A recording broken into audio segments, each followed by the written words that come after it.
โหลมแรง อันนี้ขนาดหนักยังหล่นอ่ะ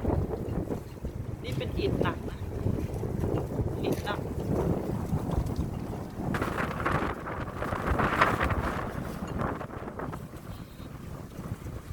น่ากลัวเลย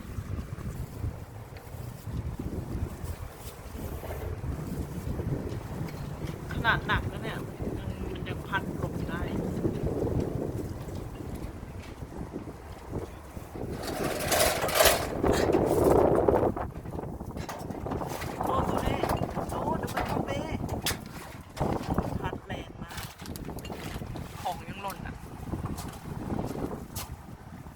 ดูโต๊ะอะไรสิเอาน้ำมาทำคือลมแรงมากดูนะคะลมสู้กับลมแรง